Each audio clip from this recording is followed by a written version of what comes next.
오늘 아침에 주신 하나님 말씀은 신약성경 마태복음 8장 23절로 34절의 말씀입니다. 신약성경 마태복음 8장 23절로 34절의 말씀입니다. 한 목소리로 합독해서 읽겠습니다. 배에 오르심에 제자들이 따랐더니 바다에 큰 놀이 일어나 배가 물결에 덮이게 되었을 때 예수께서는 주무시는지라. 그 제자들이 나와 깨우며 이르되 주여 구원하소서, 우리가 죽겠나이다. 예수께서 이르시되 어찌하여 무서워하느냐, 믿음이 작은 자들아 하시고 곧 일어나사 바람과 바다를 꾸짖으시니 아주 잔잔하게 되거늘 그 사람들이 놀랍게 여겨 이르되 이가 어떠한 사람이기에 바람과 바다도 순종하는가 하더라. 또 예수께서 건너편 가다라 지방에 가심에 귀신 들린 자 둘이 무덤 사이에서 나와 예수를 만나니 그들은 몹시 사나워 아무도 그 길로 지나갈 수 없을 지경이더라. 이에 그들이 소리질러 이르되 하나님의 아들이여, 우리가 당신과 무슨 상관이 있나이까? 때가 이르기 전에 우리를 괴롭게 하려고 여기 오셨나이까 하더니 마침 멀리서 많은 돼지떼가 먹고 있는지라.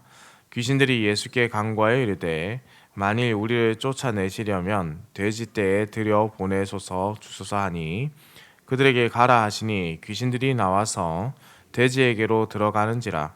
온 떼가 비탈로 내리더라. 바다에 들어가서 물에서 몰사하거늘 치던 자들이 달아나 시내에 들어가 이 모든 일과 귀신 들린 자의 일을 고하니 온 시내가 예수를 만나려고 나가서 보고 그 지방에서 떠나시기를 간구하더라. 아멘.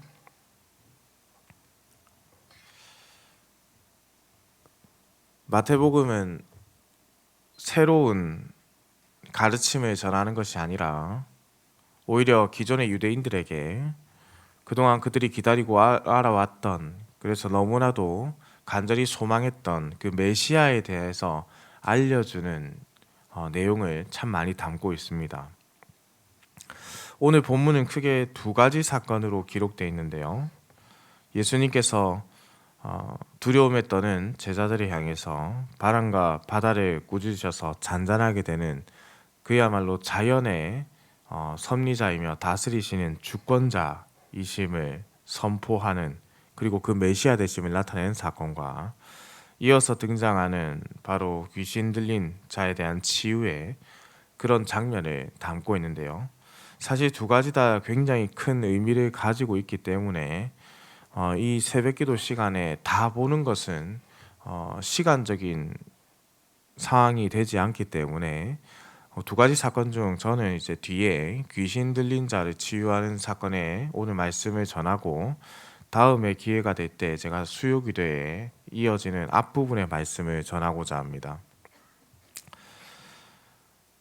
귀신 들린 자들을 고치는 예수님의 사역은 병행복음 마가복음 5장 1절에서 20절하고 누가복음 8장 26절에서 39절에 함께 기록되어 있습니다.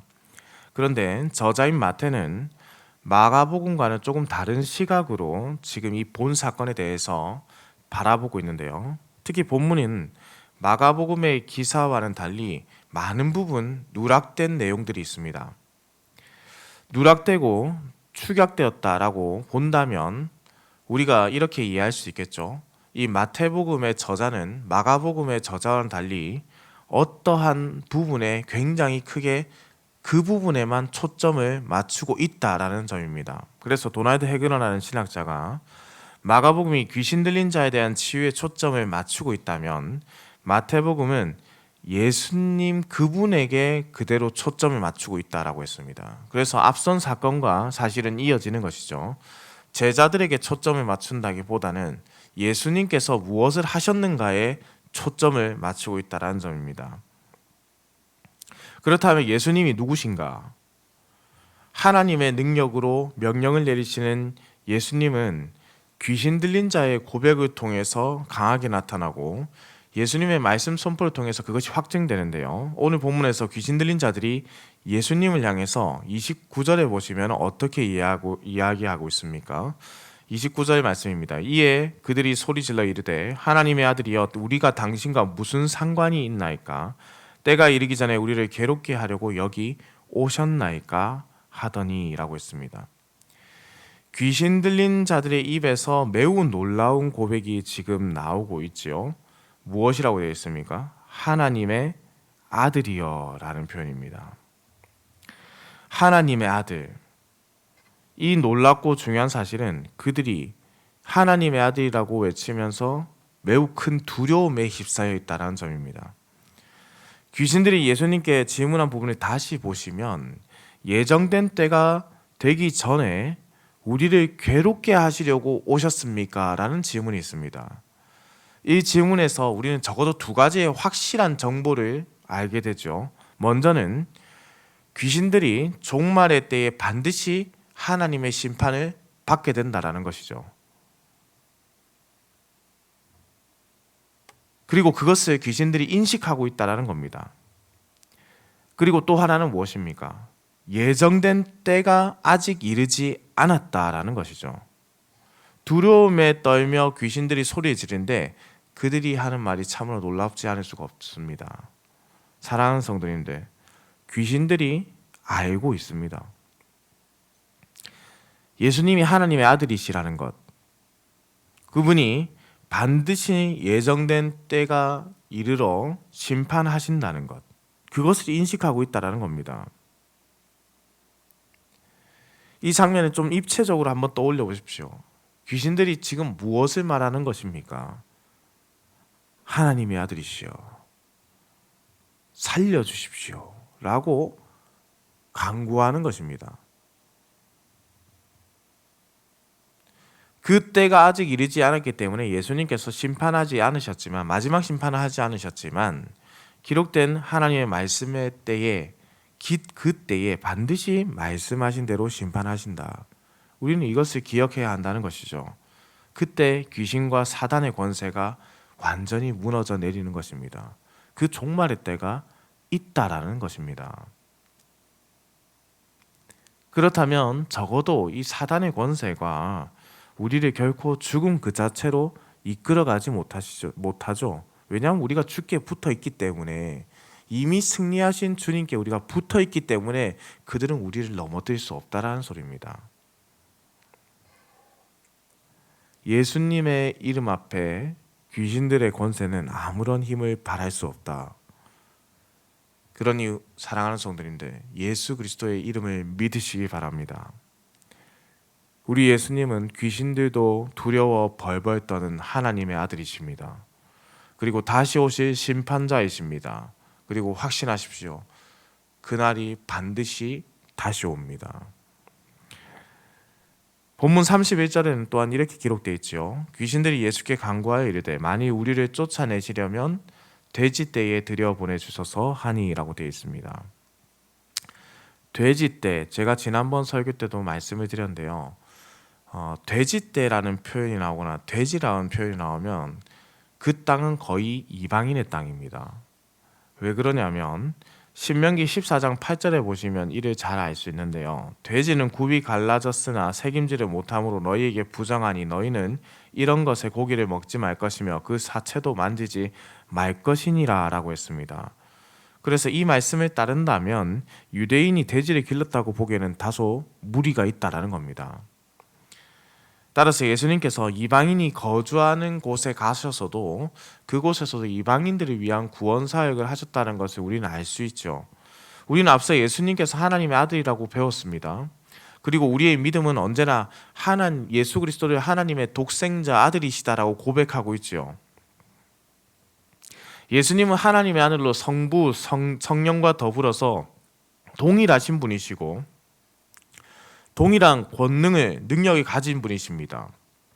귀신들이 이를 명확하게 인식하고 있었습니다. 그리고 그들은 삼위 하나님이신 예수 그리스도의 성자의 명령에 절대 복종할 수밖에 없는 그런 존재들이라는 것이죠.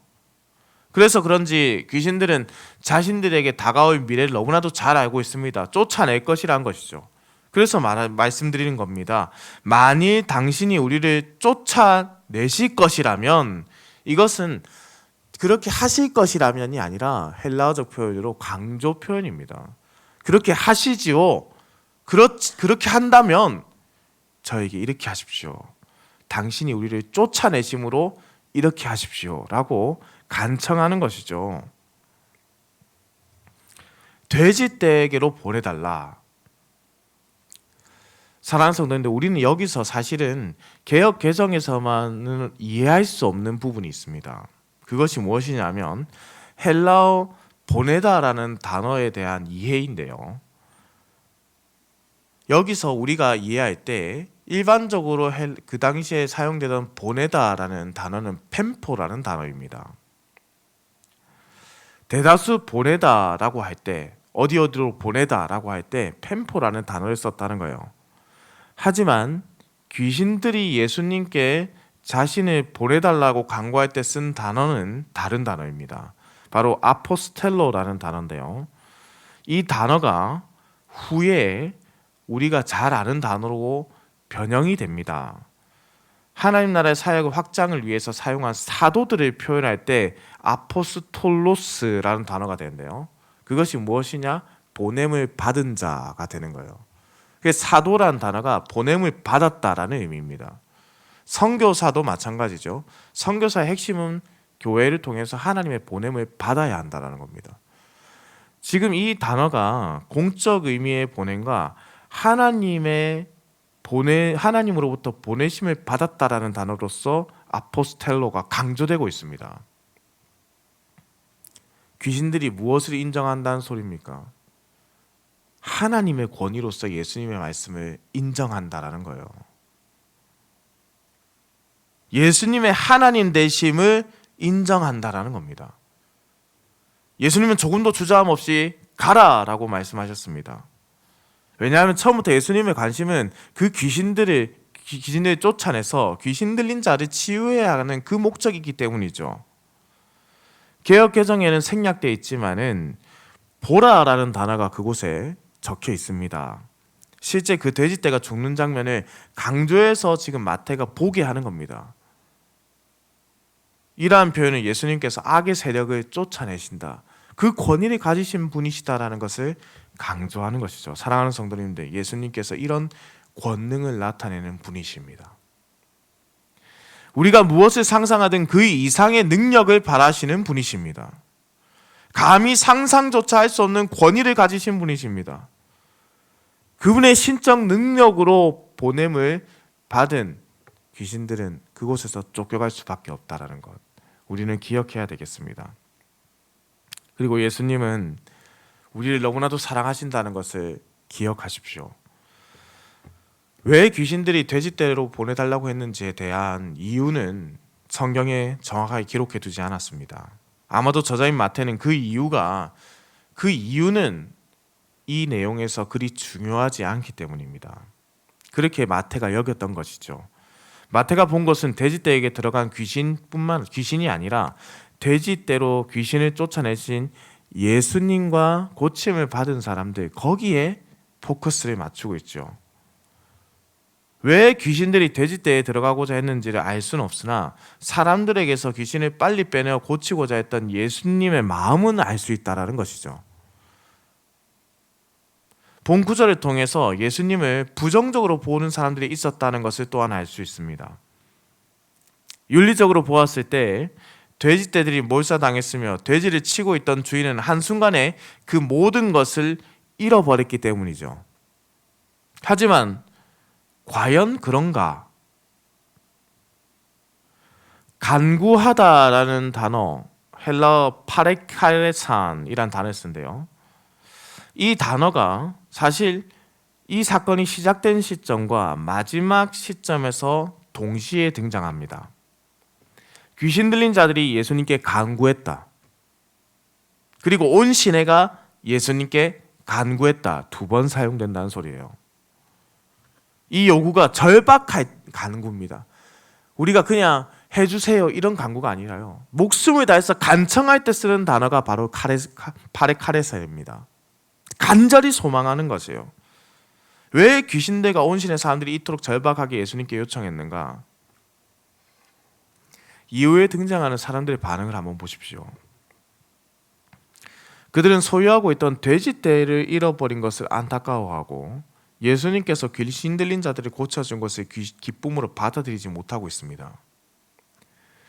구세주에 의해 받는 구원의 기쁨보다 눈앞의 이익으로 인해서 그 탐하는 그 사람들의 모습을 역설적으로 보여주는 것이죠.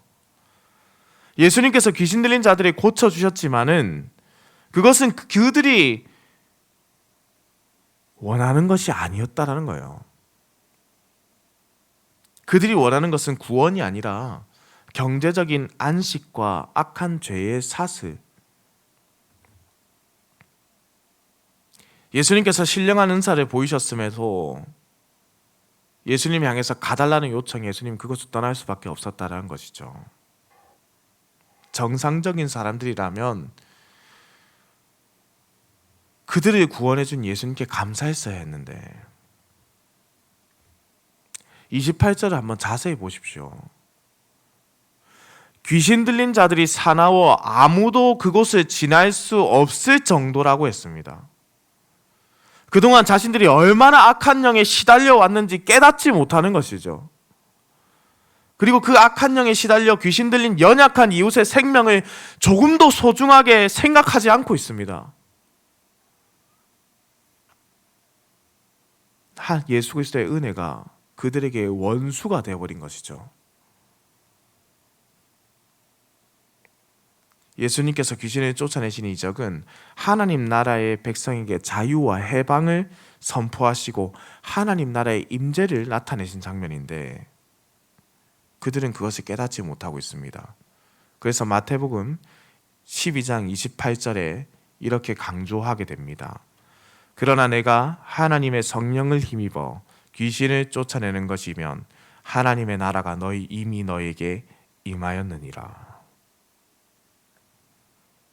하나님께서 사랑하시어 이곳에 모인 흥덕향상교회 성도님들, 오늘 본문에서 잠시 살펴본 예수님의 모습은 어떠한 모습입니까?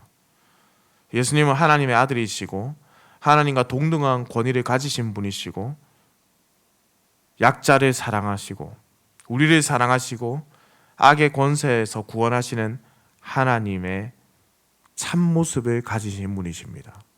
우리는 이를 메시아라고 하죠. 사랑하는 성도님들, 메시아이신 예수 그리스도를 믿으십니까? 아니면 아직도 나의 욕심에 가득 차서 간청하여 떠나달라 요청하는 세상 사람들과 다를 바 없이 어디에 시선을 두고 관심을 가져야 하는지 깨닫지 못하고 내 욕심과 헛된 야망에 사로잡혀 살아가고 계시진 않는지요? 저자인 마태는 우리에게 이것을 알려줍니다. 헛된 욕심이 아니라 구원자이신 예수 그리스도의 손을 잡으라. 예수 그리스도의 손을 잡으십시오. 무엇이 중요한지 깨달으시기 바랍니다. 헛된 것이 아니라 영원한 것을 찾으십시오. 그리고 그것을 찾았다면 세상 사람들이 생각하는 헛된 것을 잡기 위해서 발버둥 치지 말고 영원한 것을 간직한 기쁨을 누리십시오. 예수님께서 오늘도 우리와 함께 하십니다. 연약한 자의 관심을 끊지 않으십니다. 오늘 우리의 시선이 어디로 향하여야겠습니까? 나의 유익입니까? 아니면 하나님 나라의 유익을 위해서 무엇을 해야 하겠습니까?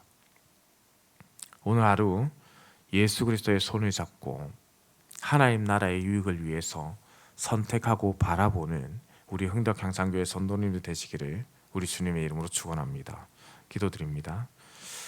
사랑과 은혜가 풍성하시며 인간의 생사 화복을 주관하시는 살아계신 우리 하나님 아버지, 지난 간밤에도 급하고 어려운 소식 없이 우리를 지켜주셨다가 이렇게 아침을 깨워 주의 전으로 불러주니 감사와 찬송을 올려드립니다. 죄로 인해 죽었던 우리에게 예수 그리스도의 놀라운 은혜를 베푸사 구원의 길로 인도하여 주시고 생명의 길을 걸어가게 하심에 감사드립니다. 받은 사랑에 감격하며 오늘도 그 사랑을 온전히 누리며 전파하는 자로 살아가게 하옵소서. 하나님 아버지, 바라옵기는 우리가 예수 그리스도에 대해 너무나도 아는 것이 부족하오니 성령께서 친히 우리에게 예수 그리스도를 알려주시고 깨닫게 하여 주옵소서. 성경에서 밝히 말씀하시는 것을 깨닫게 하시고 구원의 은혜를 베풀어 주시는 참 하나님이신 예수님을 믿음으로 고백하고 바르게 믿고 바르게 따르고 바르게 행하는 신앙의 요소들을 지켜가게 하옵소서. 그리하여 하나님 나라를 살아가는 우리가 더욱 하나님의 기쁨이 되고 하나님의 영광의 빛을 세상에 비추게 하여 주시기를 소망합니다. 사랑하시는 하나님, 오늘부터 담임 목사님께서 안식년에 들어갑니다. 주께서 모든 걸음 가운데 함께 하시고 참된 안식과 평강을 누리는 시간이 되어 회복과 쉼을 그리고 하나님의 지혜와 명철을 회복하는 은혜를 모두 경험하고 돌아오게 하여 주옵소서. 오늘도 운전하는 모든 성도들의 운전대를 붙잡으시고 들어가거나 나가거나 주의 복을 누리는 우리 흥덕향상교회 성도들의 인생이 되게 하여 주옵소서. 감사를 드립니다. 살아계신 우리 주 예수 그리스도의 이름으로 기도드립니다. 아멘.